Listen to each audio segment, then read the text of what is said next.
Let us pray. James, can you read the prayer?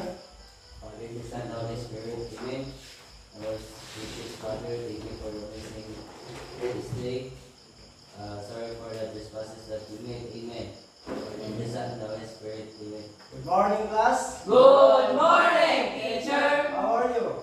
We are fine, thank you. Yes, good. Then now you can take your seat. Thank you, teacher. Before we proceed our discussion, we will have standards that we must need to follow. Everybody read. During the classroom discussion, everyone are expected to cooperate and participate, listen and follow direction, avoid talking with your seatmates, raise your hand if you want to answer.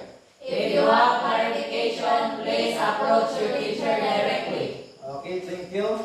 Now we will have an activity. Always you have to do is to examine a picture that touch on the table. Now class, what is in the picture?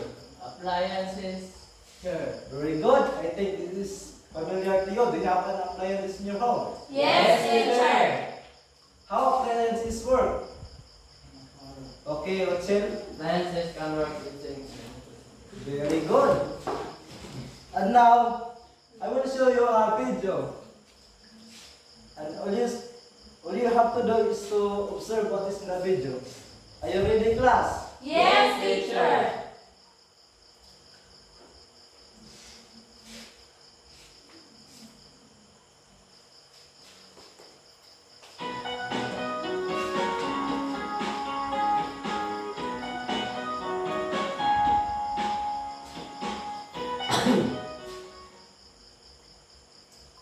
The movement of electrons along a path creates an electrical current.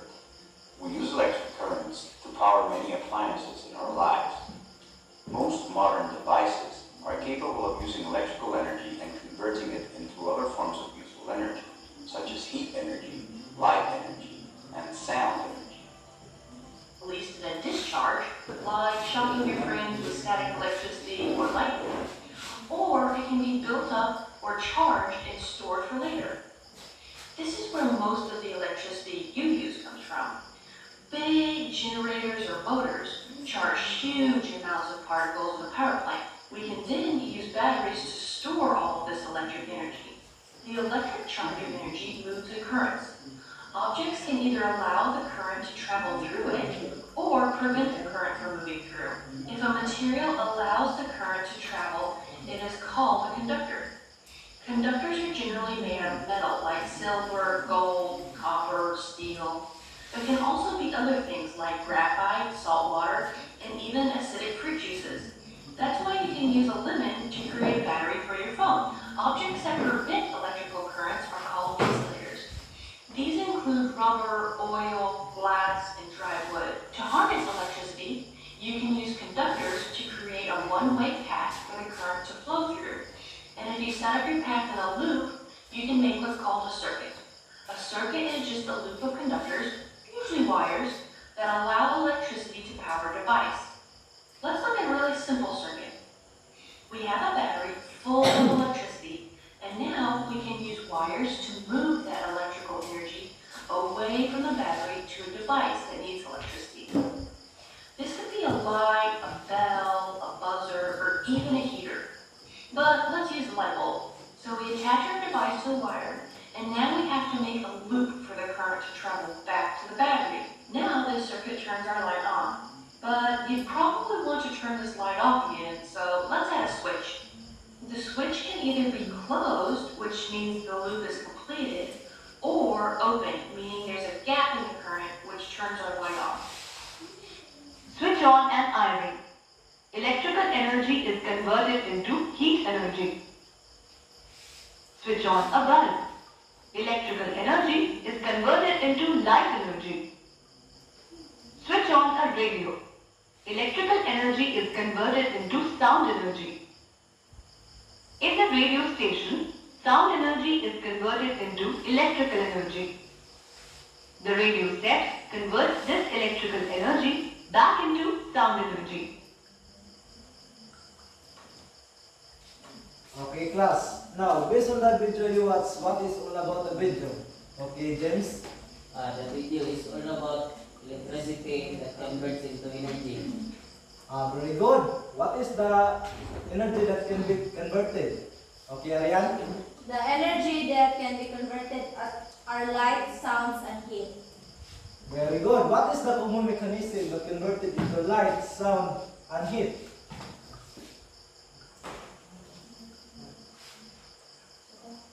Okay, Alvarez. What is the common mechanism that converted into light, sound, and heat? The common mechanism that can convert into light is bulb, and the sound is speaker, and the heat is heater. Very good. Now, class, based on the video you watched, what is our topic this morning? Okay, James. Our topic this morning, I think, is all about electricity can produce light, sound, and heat. Exactly. Our topic is about how electricity produces heat, light, and sound. Before we proceed to our lesson, let us first know the objectives to attain this lesson. Now, everybody read. Objectives. Given the materials and molecules, the basic pupils will be able to do the following at a 75% level of accuracy. Identify how electricity produces light, sound, and heat. Role play on how electricity produces light, sound, and heat, and how it used in our daily lives. Give the importance of how electricity produces light, sound, and heat. Okay. Now, electricity can produce light, heat, and sound. How electricity produce light? Okay, Alvarez. Electricity can be transformed into light through and above an electricity travel to the wire to the bulb, and electricity converted into light. Very good. And I show you a picture that represents how electricity converted into light. Now, class, what is in the picture? Okay, James. There is a battery, wire, and bulb teacher. Exactly. There is a battery, wire, and bulb. When the electricity travels into the bulb, it can transform a light. And now, how electricity transform in sound? Okay, Gunel. Electricity is used to generate sound through speaker or buzzer. When the electricity travels into the speaker or buzzer, the electricity transforms into sound. Exactly.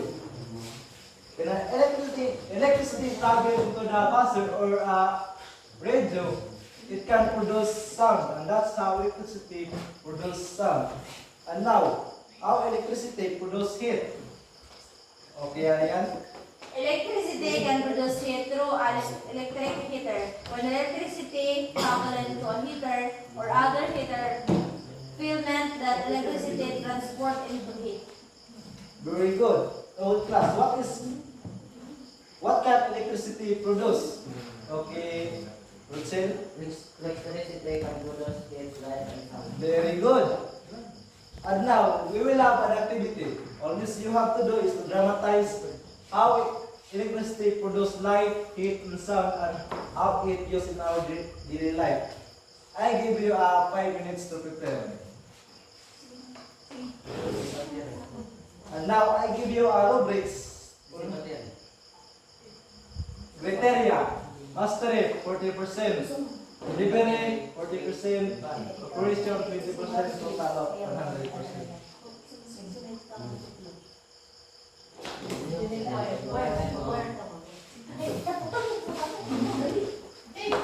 Ayan na, siya may kapula, siya na nagsuga. Ang switch kami wire me.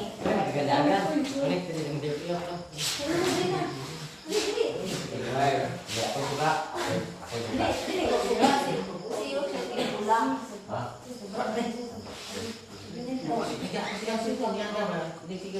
O, amang switch. Hindi switch na to, alin. Okay, switch.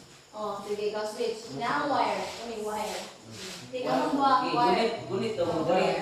Wire, dili ko ka. Ikaw tuplok ni, ikaw tuplok. Switch, wire me, wire me. Di mo tama dapat switch mo sunog mo. Wala mo mo dala. Ingat mo sa positive. Switch. Switch. Siya may tituplok. Kunin ka dito, kunin ka dito. Oh. Dili, sabi mo, tinigro ka na ako ng mo. Sige. Ready na, mister? Okay, now you will now present your role play. Sweets.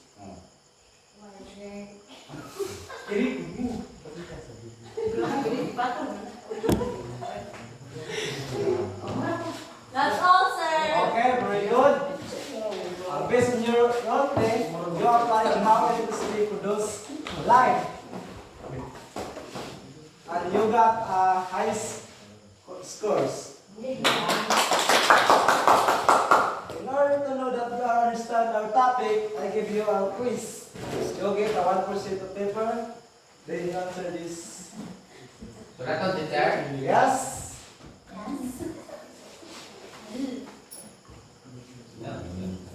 Next number, teacher. Next. Next number. Next. Wait. Wow. Oh, Next. next. Thank Are you done, Yes, class? Yes, teacher. Okay, now pass her in the front. And that's all for this topic today. Goodbye, class. Goodbye, teacher. Thank you for teaching us today. God bless us all.